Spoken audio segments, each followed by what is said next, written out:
Well, there hasn't really been any change other than my father received a biometric card, which is an indefinite leave to stay card, which is what he already had and was taken away once he'd gone to Jamaica on a holiday and then was not allowed back in the country.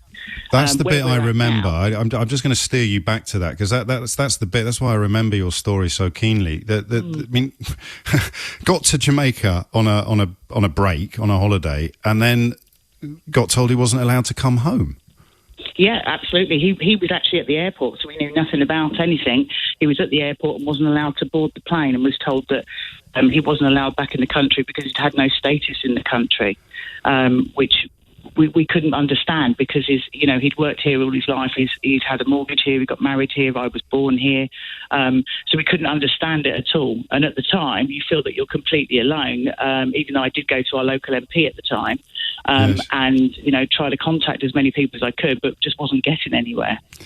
I mean, I don't want to use a glib phraseology or lazy cliches, but you must have felt as if you'd woken up in a parallel universe. A respectable, normal family. Dad goes on holiday and gets told he can't come home. And from what I know of your story, it was this notion, I think at the beginning, when you mentioned contacting your MP, I think you just presumed it would all get sorted quite quickly because it was so obviously not right what was happening. Well, to be fair, my dad's quite a joker, so when he called and said they won't let me board the plane, at first I thought he was joking. I was like, what do you mean? You've just gone on a holiday. Well, why would they not let you board the plane? And then I spoke to Border Force, and then, they said, no, sorry, he's not welcome back in the country. He has no status been here. He's been out of the country for too long.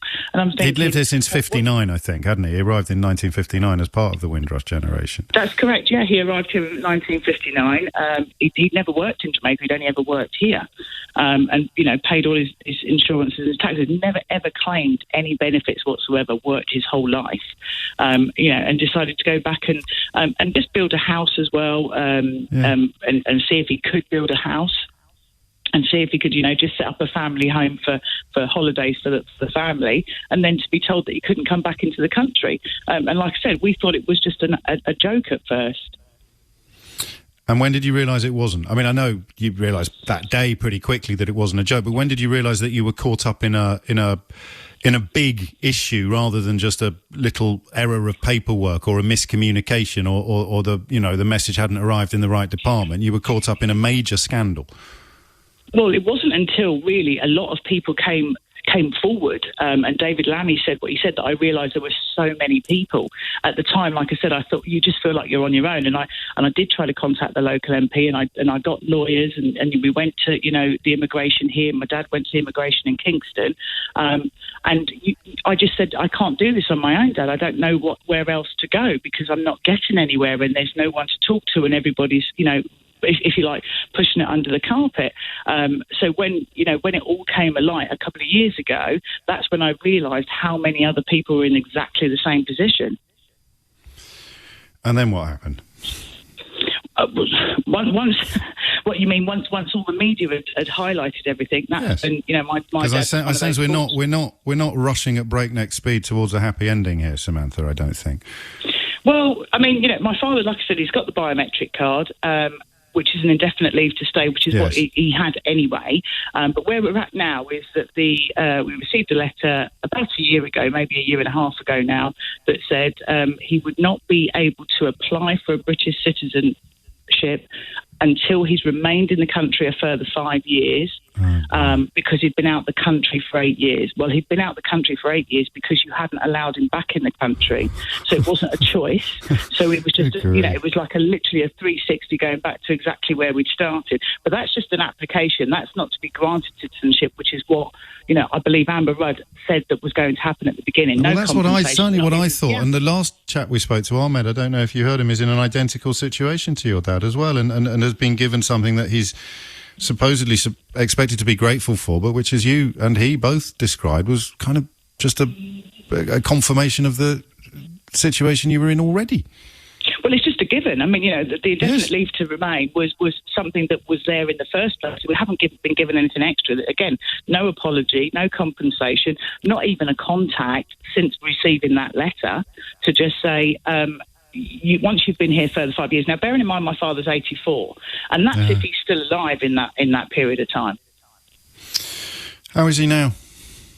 He's fine. He's doing okay. Good. His health is not great, but he's 84. He's he's not long been had a pacemaker fitted because he has sort of lung problems and kidney problems. But he's doing all right, and he's such a jolly person anyway. But it's like it's just everything's no problem, and if it happens, it happens.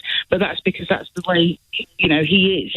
Yes, of course. And what would you? I mean, if I'd spoken to you 2 years ago, when Theresa May inaugurated Windrush Day and people pledged that lessons would be learned from the report into the scandal, 30 recommendations were issued, a full review of the government's hostile environment policies was promised, and thousands of people were sacked from their jobs, denied access to the NHS, made homeless, arrested, deported.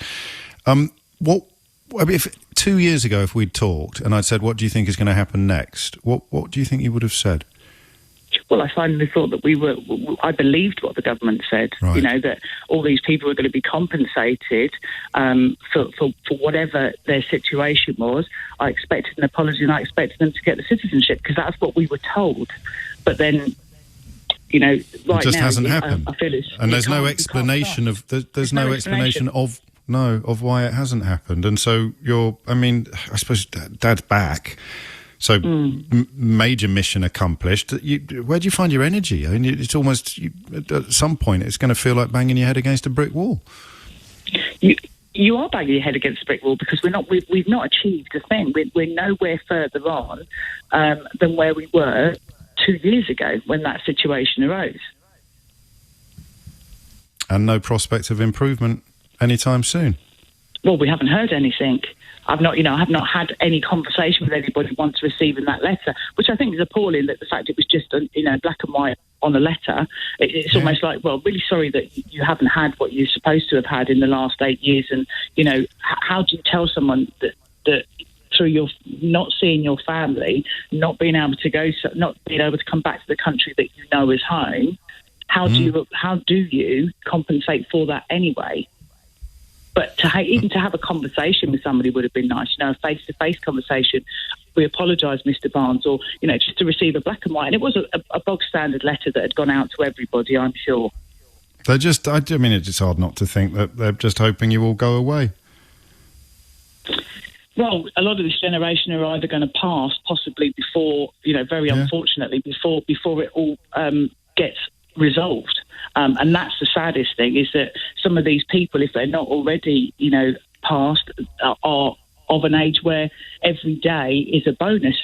Will they ever get to have that 100% happiness, which is what they were promised, which is rightfully theirs, to be citizens of the country? Well, you do him proud, Samantha. I hope you'll allow me to say that. But obviously, everybody listening would wish that this hadn't fallen to you. It's an astonishing story, and given that this is supposed to be, or 2 years ago today was supposed to be, as you say, the sort of beginning of justice being restored, or justice at least being introduced to the equation, it's just staggering that you still are so much in the dark, and yet that your dad has still not received anything like the apology or the compensation, which is, I know it can be a loaded word, but 8 years of your life stolen from you for absolutely no reason whatsoever. Again, I say to people listening, imagine how you would feel if it happened to you.